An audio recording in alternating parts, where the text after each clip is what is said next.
Yoga Vasistha, the science of self-realization, one of the greatest spiritual classics ever recorded. The Yoga Vasistha is a mind-blowing account of a detailed conversation between Sri Rama and his spiritual teacher Vasistha Maharishi. Yoga Vasistha contains a system of ancient philosophical thought unique in its kind. Those whose minds are turned away from the worldly desires and have become indifferent towards the objects of this world, and those who are longing for liberation will be really benefited by this Yoga Vasistha. The nature of the stories of their deep rooted philosophies are designed to open our levels of awareness and legend states that those who complete the book. Yoga Vasistha Sar. Chapter 1. Dispassion. Sar. Dispassion. Salutations to that calm effulgence which is endless and unlimited by space, time, etc., the pure consciousness which can be known by experience only. Neither one who is totally ignorant nor one who knows it is eligible to study this Yoga Vasistha. Only he who thinks I am bound, I must become free, is entitled to study it.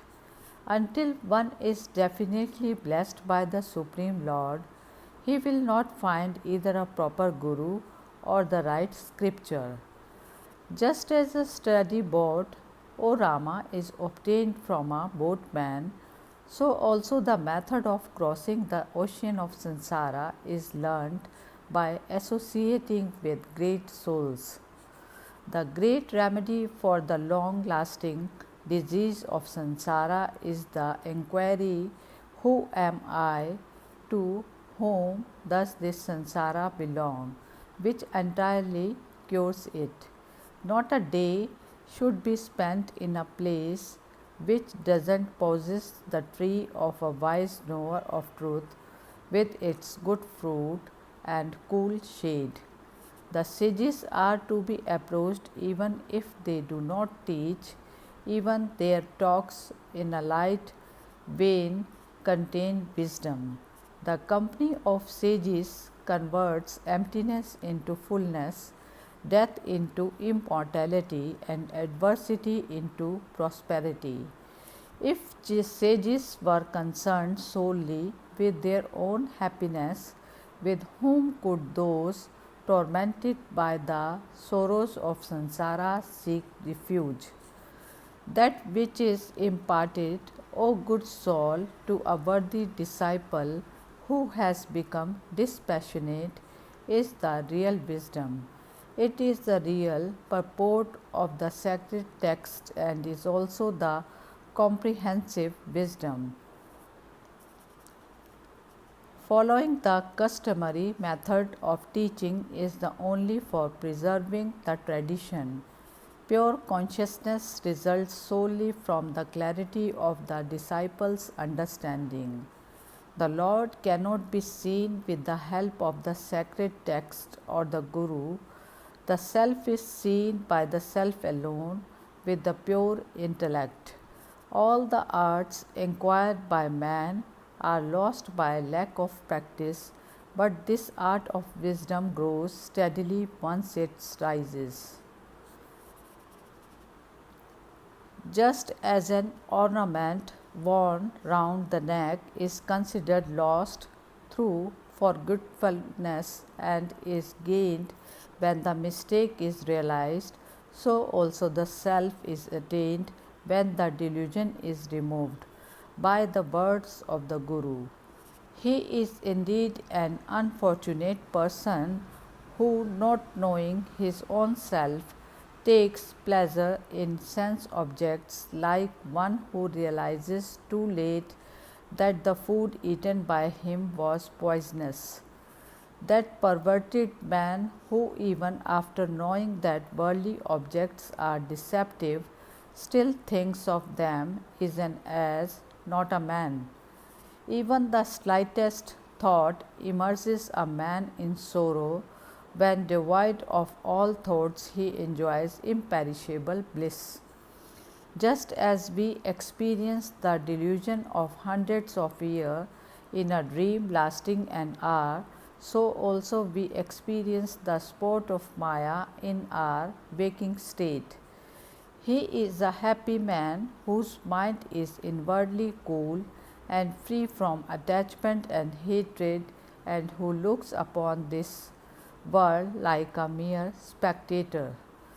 He who has understood well how to abandon all ideas of acceptance and rejection, and who has realized the consciousness which is within the innermost heart, his life is illustrious.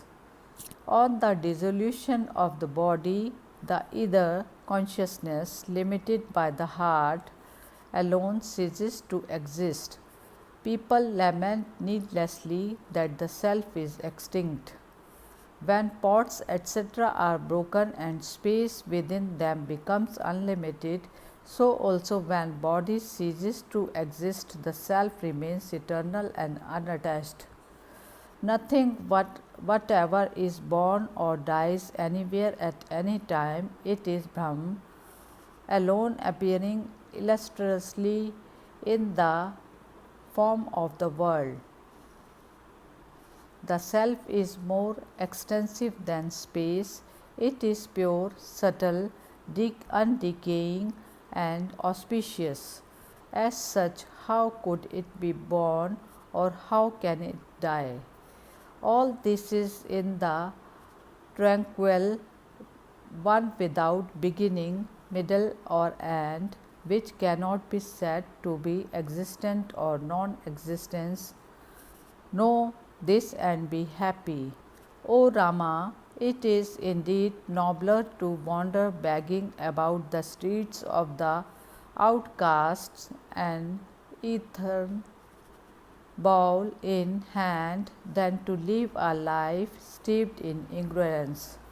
Neither disease, nor poison, nor adversity, nor any other thing in the world causes more suffering to man than such stupidity engendered in their bodies. Just as a great ocean of milk became still when the Mandara mountain become still, even so the illusion of samsara comes to an end when the mind is stilled. Samsara rises when the mind becomes active and ceases when it is still. Still the mind, therefore, by controlling the breath and the latent desires. The worthless samsara is born of one's imagination and vanishes in the absence of imagination. It is certain that it is absolutely unsubstantial. The idea of a snake in a picture of a snake ceases to be entertained when the truth is known. Similarly, samsara ceases to exist even if it continues to appear. The long living ghost of a samsara, which is the creation of the deluded mind of man and the causes of his sufferings, disappears when one ponders over it. O Rama, Maya is such that it brings delight through its own destruction. Its nature is inscrutable.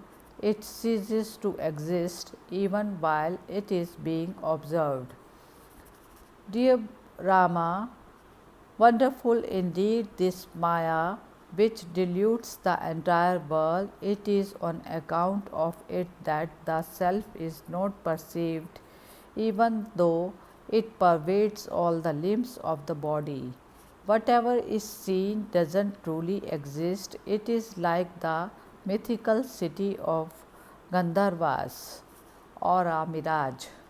That which is not seen, though within us, is called the eternal and indestructible self. Just as the tree on the bank of a lake are reflected in the water, so also all these varied objects are reflected in the vast mirror of our consciousness. This creation, which is a mere play of consciousness, rises up like the delusion of a snake in a rope and comes to an end when there is right knowledge. Even though bondage doesn't really exist, it becomes strong through desire for worldly enjoyments. When the desire subsides, bondage becomes weak. Like waves rising up from the ocean, the unstable mind rises out of the vast and stable expanse of the Supreme Self. It is because of that which always, of its own accord, imagines quickly and freely that the magical show is projected in the waking state. This world, though unreal, appears to exist and is the cause of lifelong suffering to an ignorant person, just as ghost to a boy. One who has no idea of gold sees only the bracelet. He doesn't at all have the idea that it is merely gold. Similarly, towns, houses, mountains, serpents, etc., are all in the eyes of the ignorant man separate objects from the absolute point of view. The objective world is the subject, the self itself. It is not separate from the self. The world is full of misery to an ignorant man and full of bliss to a wise man. The world is dark to a blind man and bright to one who has eyes. The bliss of a man of discrimination who has rejected samsara and discarded all mental concepts constantly increases, like clouds which suddenly appear in a clear sky and as suddenly dissolve the entire universe in the self and dissolve in it. He who reckons the rays as non different from the sun and realizes that they are the sun itself is stated to be nirvikalpa. Just as the cloth, when investigated, is seen to be nothing but thread, so also this world, when inquired into, is merely the self. The fascinating world rises like a wave in the ambrosial ocean of consciousness and dissolves in it. How then can it be different from it in the middle? Just as the form, the waves, the dew, and the bubbles are not different from water, even so this world who has come out of the self is not different from the self. Just as a tree consisting of fruits, leaves, creepers, flowers, branches, twigs, and roots exist in the seed of the tree, even so this manifest world exists in Brahman.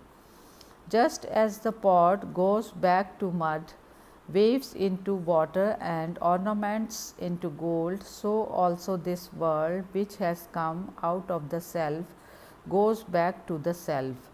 The snake appears when one doesn't recognize the rope, it disappears when one recognizes the rope.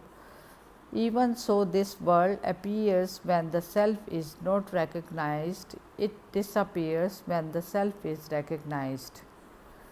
It is only our forgetfulness in the invisible self which causes the world to appear, just as rope, snake to appear. Just as the dream becomes unreal in the waking state and the waking state in the dream, so also death becomes unreal in birth and birth in death. All these are thus neither real nor unreal, they are the effect of delusion, mere impression arising out of some past experiences. The knowledge of the self is the fire that burns up the dry grass of desire. The indeed is what is called samadhi, not mere abstention from speech. He who realizes that the whole universe is really nothing but consciousness, arid remains quiet, calm, is protected by the armor of Brahm, he is happy. The yogi who has attained the state which is beyond everything and remains always cool as the full moon is truly the Supreme Lord. He who reflects in his innermost heart upon the purport of the Upanishads dealing with Brahma and is not moved by joy or sorrow, is not tormented by samsara. Just as birds and beasts do not take shelter on a mountain on fire, so also evil never occur to a knower or Brahm. Wise men also, like foolish men, may other angry in order to test their ability to control their inner feelings. Just as the trembling caused by the snake persists even after realizing that there is no snake, so also the effect of delusion persists even after getting rid of all delusions.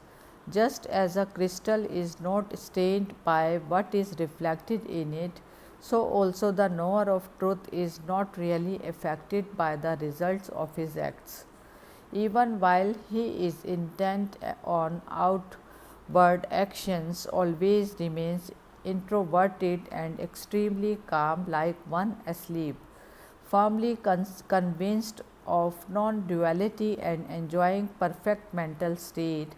Yogis go about their working, seeing the world as if it were a dream.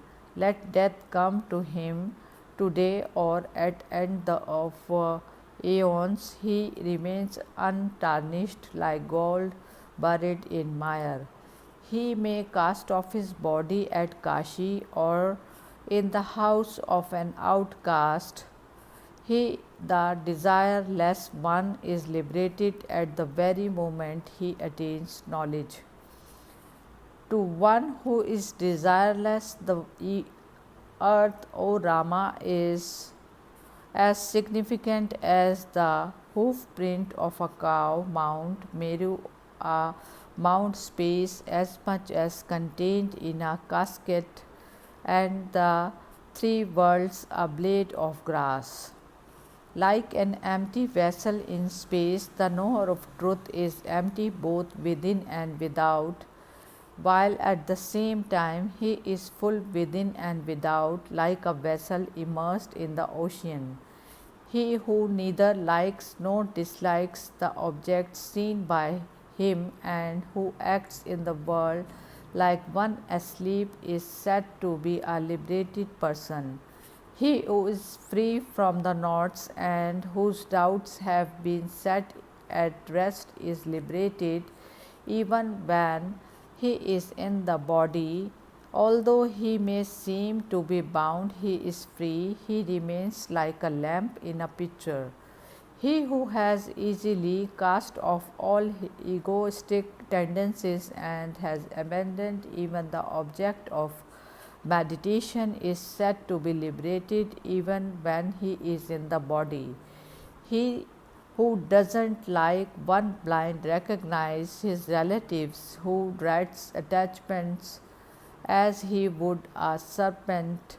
He looks upon sense enjoyment and diseases alike, who disregards the company of women as he would a blade of us, and who finds no distinction between a friend and a foe, experiences happiness is this world and the next. He who casts away from his mind all objects of perception and attaining perfect quiescence remains still as space unaffected sorrow is a liberated man. He is the Supreme Lord. The noble hearted man who desires of the heart have come to an end is a liberated man. It doesn't matter whether does or doesn't practice meditation or perform action. The idea of self in the known self is bondage, abandonment of it is liberation. There is neither bondage nor liberation for the ever free self. If by perceiving that the object of perception do not ally exist, the mind is completely freed from those objects, it eschews the supreme bliss of liberation. Abandonment of all latent tendencies is said to be the best liberation by the wise. That is also the faultless method. Liberation is not on the other side is the sky, nor it is in the neither sky nor on the earth. The extinction of the mind shooting from the eradication of all desires is regarded as liberation. O Rama, there is no intellect, no science, no mind, and no individual soul. They are all imagined in Brahman. To one who is established in what is infinite, pure consciousness, bliss, and unqualified non duality, where is the question of bondage or liberation, seeing that there is no second entity? O Rama, the mind has by its own activity bound itself. When it is calm, it is free. Consciousness, which is undivided, imagines to itself desirable objects and runs after them. It is then known as the mind. From this omnipresent and omnipotent Supreme Lord arose like ripples in water and power of imagining separate objects. Just as the fire born out of my wind is extinguished by the same wind, so also that which is born of imagination is destroyed by imagination itself. The mind has come into existence through this on account of forgetfulness. Like the experience of the one's own death in a dream, it ceases to exist when scrutinized. The idea of self is what is not the self is due to incorrect understanding. The idea of reality in what is unreal, O Rama, know that is to be the mind. This is he, I am this is mine. Such idea constitute the mind. It disappears when one ponders over these false ideas. It is the nature of the mind to accept certain things and to reject others. This is bondage, nothing else. The mind is the creator of the world. The mind is the individual. Only that which is done by the mind is regarded as done, nor that which is done by the body. The arm with which one embraces the wife is the very arm with which one embraces the daughter. The mind is the cause of the objects of perception. The three worlds depends upon it. When it is dissolved, the world is also dissolved. It is to be cured with effort.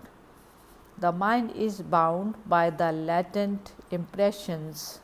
When there are no impressions, it is free. Therefore, O Rama, bring about quickly through discrimination the state in which there are no impressions. Just as a streak of cloud stains the moon or a blotch of ink a lime plastered ball, so also the evil spirit of desire stains the inner man. O Rama, he who with inturned mind offers all the three worlds like dried grass as an oblation in the fire of knowledge becomes free from the illusions of the mind. When one who knows the real truth about acceptance and rejection and doesn't think of anything but abides in himself, abandoning everything, mind doesn't come into existence.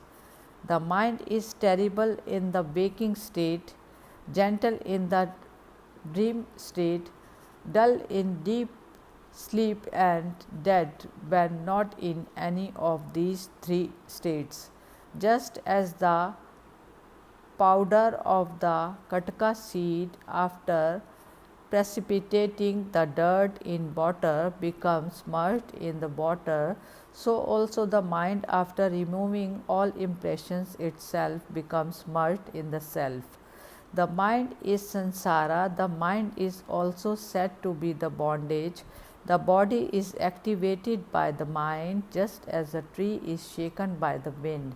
Conquer your mind first by pressing the palm with the palm, grinding the teeth with the teeth, and twisting the limbs with the limbs.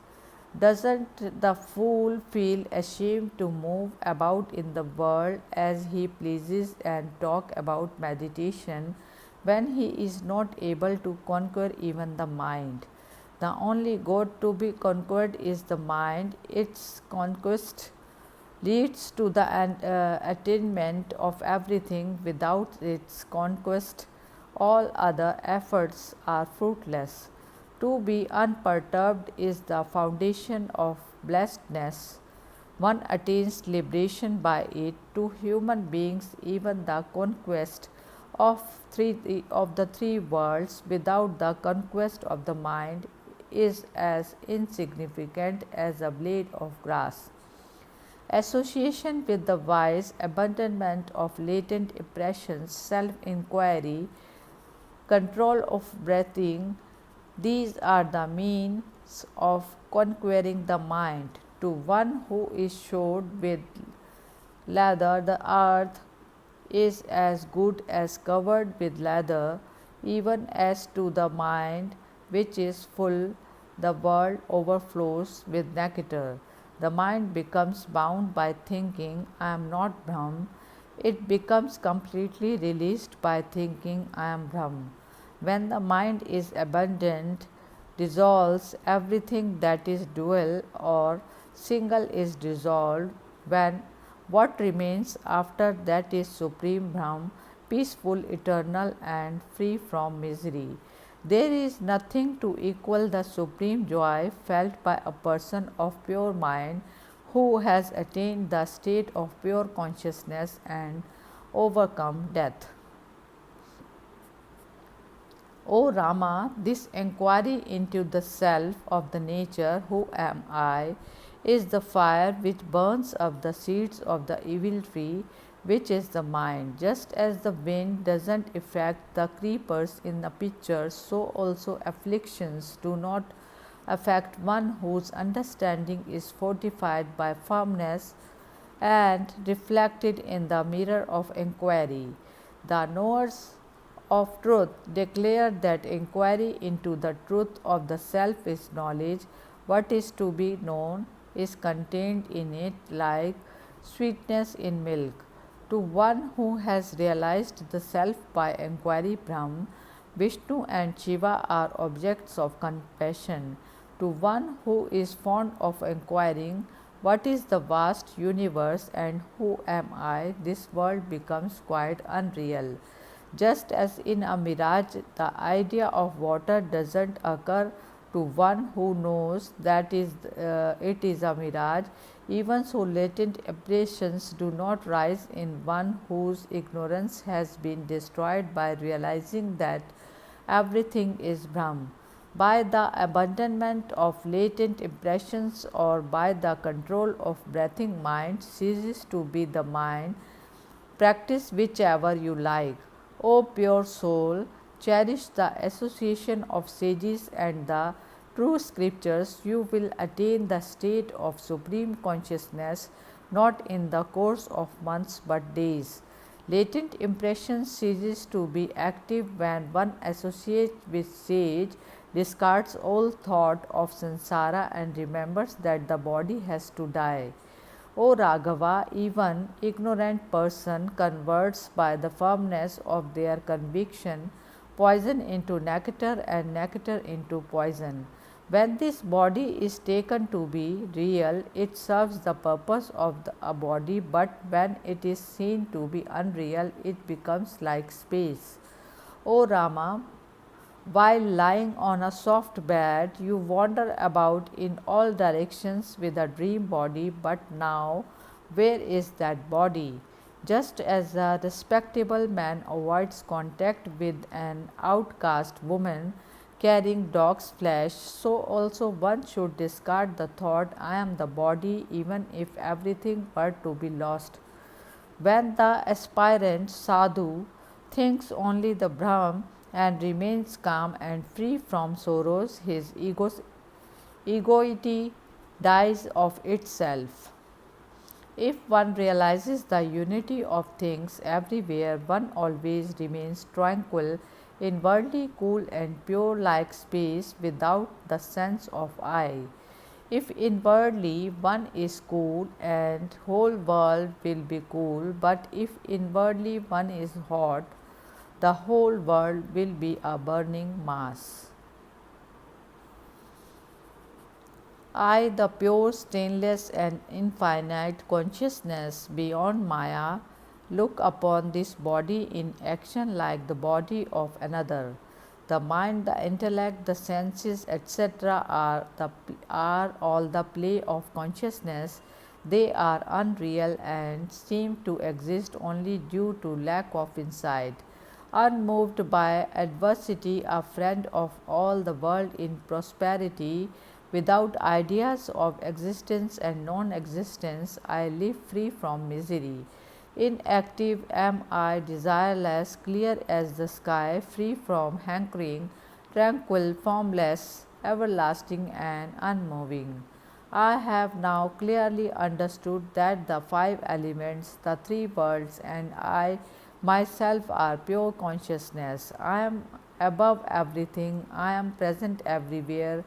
I am like space, I am that which really exists, I am unable to say anything beyond this. Let imaginary waves of universe rise or fall in me, who was the ocean of infinite consciousness, there is no increase or decrease in me. How wonderful that in me, the infinite ocean of consciousness, waves of jivas, individual souls, rise, sports for a while, and disappear according to their nature. The world which has come into existence on account of my ignorance has dissolved likewise in me. I now directly experience the world as supreme bliss of consciousness. I prostrate to myself who am within all being, the ever free self abiding as inner consciousness. O Raghava, be outwardly active but inwardly inactive, outwardly a doer but inwardly a non doer, and thus play your part in the world. O Raghava, abandon all desires inwardly, be free from attachment and latent impressions, do everything outwardly, and thus play your part in the world. O Raghava, adopt a comprehensive view characterized by the abandonment of all objects of contemplation. Live in your inner self, liberated even while alive, and thus play your part in the world. Burn the forest of duality with the fire of the conviction, I am one pure consciousness, and remain happy. You are bound firmly on all sides by the idea, I am the body. Cut that bond by the sword of knowledge, I am consciousness, and be happy. Discarding the attachment to non self, regarding the world as a partless, concentrated, and with attention burned inward, remain as pure consciousness. Remain always as pure consciousness, which is your constant nature beyond the states of waking, dream, and deep sleep. O mighty armed, be always free from mental concepts like the heart of a rock, though not insentient like it. Do not be that which is understood, nor the one who understands. Abandon all concepts and remain who you are.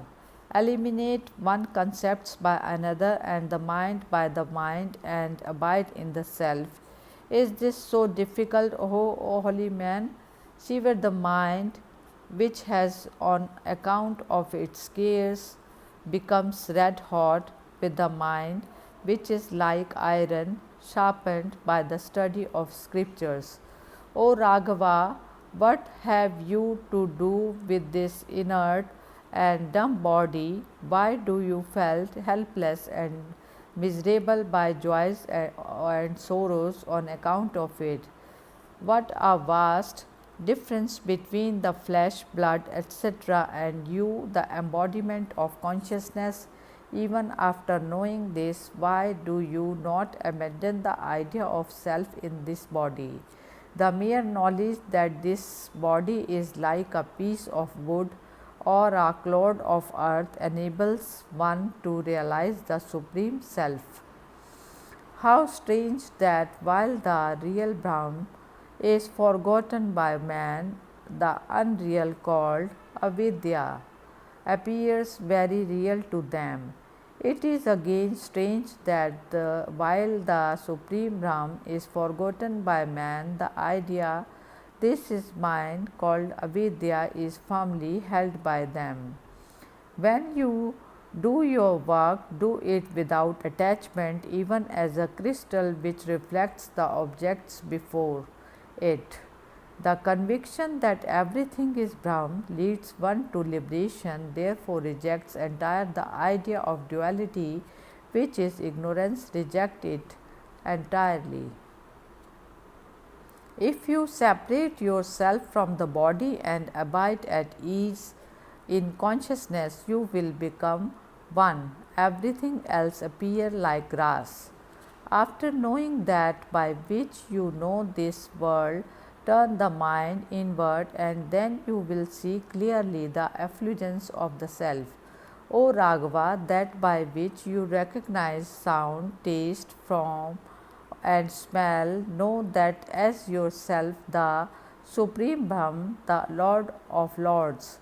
O Raghava, that in which beings vibrate, that which creates them, know that self to be your real self. After rejecting through reasoning all that can be known as non-truth, which remains as pure consciousness, regard that as your real self. Knowing is not separate from you, and that which is known is not separate from knowledge. Hence, there is nothing other than the self, nothing separate from it. All that Brahma, Vishnu, Shiva, Indra, and other always do is done by me, the embodiment of consciousness. Think in this manner. I am the whole universe. I am the undecaying Supreme Self. There is neither past nor future apart from me. Reflect in this manner. Everything is the one Brahman, pure consciousness, the self of all, indivisible and immutable. Reflect in this manner. There is neither I nor any other thing, nor only Brahman exists, always full of bliss everywhere. Meditate on this calmly. The sense of perceiver and perceived is common to all embodied beings, but the yogi worships the one self. When the assemblage of body, senses, etc., acts of its own accord, there arises an idea I am this. This is the jiva, ego, stained by the dirt of ignorance. When the conviction that everything is the space like consciousness becomes firm, the jiva comes to an end like a lamp without oil. Like a misguided Brahman who abandons his own nobility and adopts the life of a Shudra, the Lord assumes the role of the jiva. Just as a child sees an apparition created by its own fancy, so also the stupid jiva creates on account of delusion this unreal body and sees it as separate from him. A child superimposes a real elephant on a clay elephant and plays with it. Even so, an ignorant man superimposes the body, etc., on the self and carries on his activities. The picture of a snake doesn't cause fear of a snake when it is realized to be only a picture. Similarly, when the Jiva snake is clearly understood, there is neither misery nor the cause of misery. The snake superimposed on a garland merges in it, so also the sense of separateness rising from the self merges in the self. Although bracelets etc. appear to be many as gold, they are one. Similarly, although the adjuncts are many, the self is really one. Like the organs of the body and modifications of clay, non-duality appears as duality in the form of the moving and unmoving objects. Just as a single face is reflected as many in a crystal, in water, or in ghee, or in a mirror, so also the self is reflected in the intellects.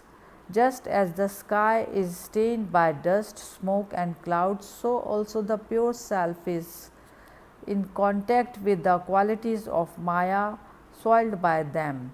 Just as a metal in contact with fire acquires the quality of fire, so also the senses etc. in contact with the self acquire the quality of the self. Just as the invisible Rahu becomes visible when it is seized by the moon, comes in the contact with the moon, even so the self is known by experiencing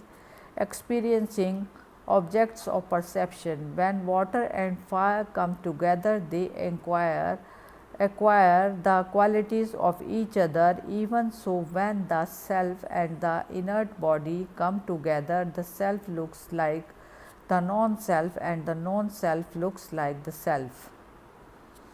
Just as fire thrown in a large sheet of water loses its quality, so also consciousness in contact with the unreal and the inert seems to lose its real nature and becomes inert.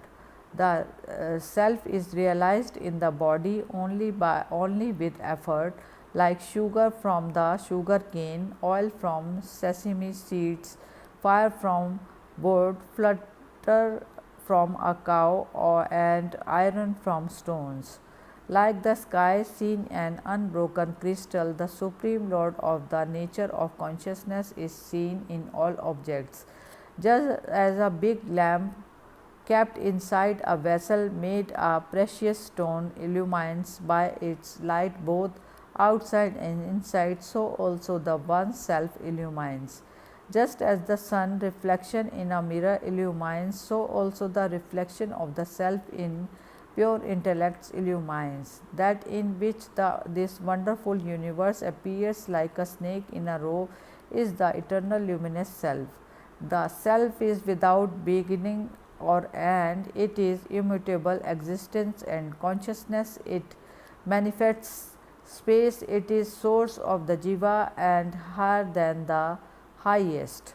The self is pure consciousness, eternal, omnipresent, immutable, and self effulgent like the light of the sun. The omnipresent self, the substratum of all, is non indifferent different from the effulgent consciousness. Like heat from fire, it can only be experienced, not known.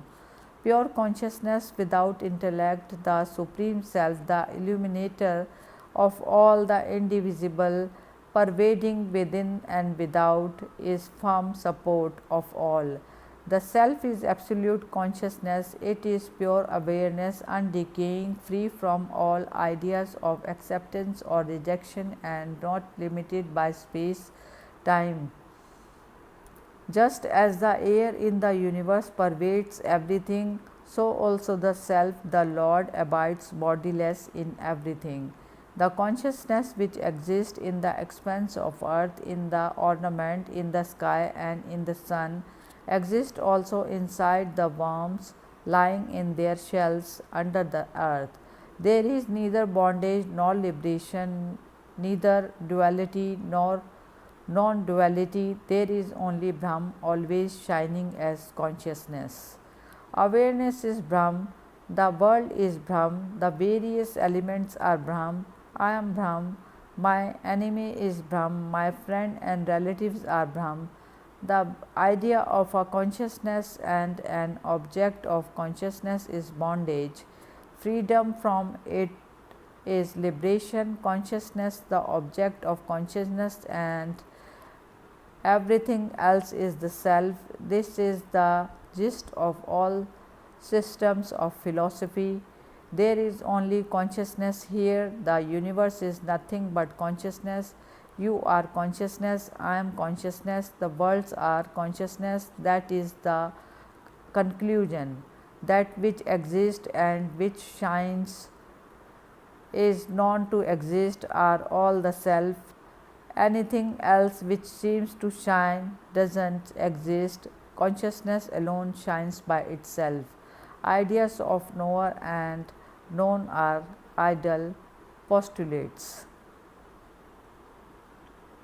Supreme bliss cannot be experienced through contact of the sense with their objects. The supreme state is that in which the mind is annihilated through one-pointed enquiry. The bliss arising from the contact of the senses with their objects is inferior. Contact with the sense objects is bondage. Freedom from it is liberation. Attain the pure state between existence and non-existence and hold on it. Do not accept or reject the inner or the outer world. Depend always on what that true reality between the sentient and the inert, which is the infinite space like heart. The belief in a knower and the known is called bondage. The knower is bound by the known. He is liberated when there is nothing to know. Abandoning the ideas of seer, seen, and sight, along with latent desires of the past, we meditate on that self, which is the primal light, that is the basis of sight. We meditate on the eternal self, the light of lights, which lies between the two ideas of existence and non existence. We meditate on the self of consciousness, the bestower of the fruits of all our thoughts, the illuminator of all radiant objects, and the farthest limit of all accepted objects. We meditate on that immutable self, our reality, the bliss of which arises in the mind on account of the close contact between the seer and the seen. If one meditates on the state which comes at the end of a waking state and the beginning of sleep, he will directly experience undecaying bliss, the rock like state in which all thoughts and are still and which is different from the waking and dream states, is one's supreme state. Like mud in a mud pot, the Supreme Lord, which is existence and space, like consciousness and bliss, exist everywhere, known separate from things. The self shines by itself as the one boundless ocean of consciousness, agitated by waves of thought. Just as the ocean is nothing but water, the entire world of things is nothing but consciousness, filling all the quarters like a infinite space. Brahman, the space are alike as to their invisibility, all pervasiveness and indestructibility, but Brahman is also consciousness. There is only the one waveless and profound ocean of pure nectar, sweet through and through everywhere. All this is truly Brahm, all this is Atma. Do not cut up Brahm into I am the one thing and this is another. As soon as it is realized that Brahm is all pervasive and indivisible, this vast sansara is found to be the Supreme Lord. One who realizes that everything is Brahm truly becomes Brahm, who would not become immortal if he were to drink nectar. If you are wise, You would become this by such conviction, if not even if you are repeatedly told it would be thrown on ashes. Even if you have known the real truth, you have to practice always. Water will not become clear by merely uttering the word katka fruit. If one has the firm conviction, I am the Supreme Self, called the undecaying Vasudeva, he is liberated, otherwise he remains bound. After eliminating everything as not this, the Supreme Being which cannot be eliminated remains. Think, I am that, and be happy. Know always that the Self is Brahm, one and whole. How can that which is indivisible to divided into I am the meditator and the other is the object of meditation? When one thinks I am pure consciousness, it is called meditation, and when even the idea of meditation is forgotten, it is samadhi. The constant flow of mental concept relating to Brahm without the sense of I, achieved through intense practice of self enquiry, is what is called Samprajnata Samadhi, meditation with concepts. Let violent winds which characterize the end of kalpas blow, let all the ocean unite, let the 12th sun burn simultaneously, still no harm befalls one whose mind is extinct. The consciousness which is the witness of the rise and fall of all beings know that to be the immortal state of supreme bliss. Every moving or unmoving thing whatsoever is only an object visualized by the mind. When the mind is annihilated, duality is not perceived. That which is immutable, auspicious and tranquil, that in which this world exists, that which manifests itself as a mutable and immutable object, that is the soul consciousness. Before discarding the slow, the snake regards it as itself, but when once it has discarded it in its whole, it doesn't look upon it as itself any longer.